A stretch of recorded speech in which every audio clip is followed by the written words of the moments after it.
নমস্কাৰ, মই নিৰুজা। আজি বতৰটো সেমেকা, গতিকে সেমেকা এই বতৰটো অনুভৱটো আজিহে বেছিকৈ হৈছে, কিয়নো আজি ঘৰতে আছোঁ, বিদ্যালয়লৈ যোৱা হোৱা নাই। গতিকে বিদ্যালয়লৈ গ'লে অনুভৱটো কিয় নহয় যে ব্যস্ত হৈ থাকোঁ, সেইবাবে অনুভৱ নহয়। গতিকে আজি দিনটোনো কি কৰিলোঁ? আজি ৰাতিপুৱাই নিজৰ মন পচন্দৰ কিবা এটা ৰান্ধি লৈছোঁ খাবলৈ, যিহেতু সম্পূৰ্ণ নিৰামিষাহাৰী, গতিকে কিবা এটা শক্তিদায়ক বস্তুকে বনাবলৈ বিচাৰিছিলোঁ আৰু খাইছোঁ। তেনেকৈ 2খন চিনেমা চাইছোঁ আৰু চিনেমাৰ এডভাৰটাইজমেণ্টৰ সময়খিনিত কিতাপখন চাইছোঁ। এনেকৈ দিনটো পাৰ কৰিছোঁ। মুঠতে নিজকে ফুচুলাই ৰাখিছোঁ আৰু এনেকৈ সকলোৱে নিজকে ফুচুলাই ৰাখে, ব'ৰ নোহোৱাকৈ।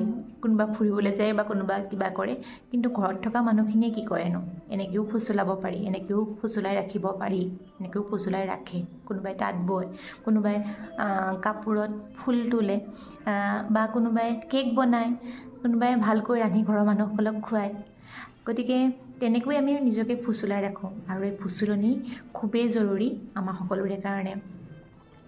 কেতিয়াবা ভাবোঁ যে আমাৰ আইতাহঁত যেতিয়া আছিলে, ঘৰৰ কামবিলাক কৰিয়ে গোটেই দিনটো পাৰ কৰে, কিন্তু তেওঁলোকেনো কেনেকৈ ফুচুলায় নিজকে?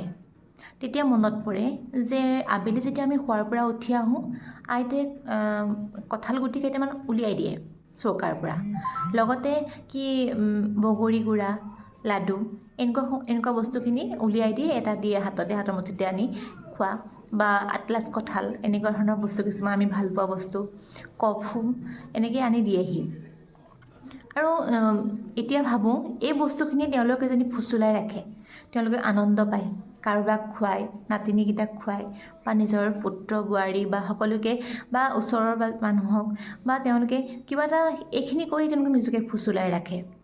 ভাবোঁ কেতিয়াবা আইতাহঁতক কেতিয়াও চাকৰি কৰিবলৈ বা কাৰোবাৰ ঘৰে ঘৰে ঘূৰি ফুৰা নাছিলে নিজক ফুচুলাবলৈ, কেনেকৈ ফুচুলাই ৰাখে? এইসমূহে কৰিও চাগে তেওঁলোকে ফুচুলনিত থাকে।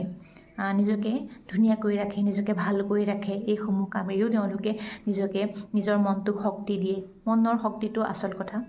গতিকে আজি এই মই যেতিয়া এডভাৰটাইজমেণ্টৰ সময়খিনি কিতাপসমূহ চাই আছিলোঁ, তাৰে মোৰ বান্ধৱী পৰিস্মিতা বৰদলৈৰ জীৱন মহাৰ্ঘখনো চাইছিলোঁ। তাৰ এটা কথা, পোহৰৰ বাট কাটিব জনা মানুহবোৰ। ইয়াতে পৰিস্মিতাই বিভিন্ন উদাহৰণ দিছে নিজৰো বা ডাঙৰ ডাঙৰ মানুহৰো। গতিকে এয়াও জানো আমাৰ পোহৰৰ বাট নহয়, যে আমাৰ আইতাহঁত, আমি দিনটো কি কৰিছোঁ, কেনেকৈ ফুচুলাই ৰাখিছোঁ, এয়াই দেখোন আমাৰ পোহৰৰ বাট। আমিও পোহৰৰ বাট কাটিব জনা মানুহ।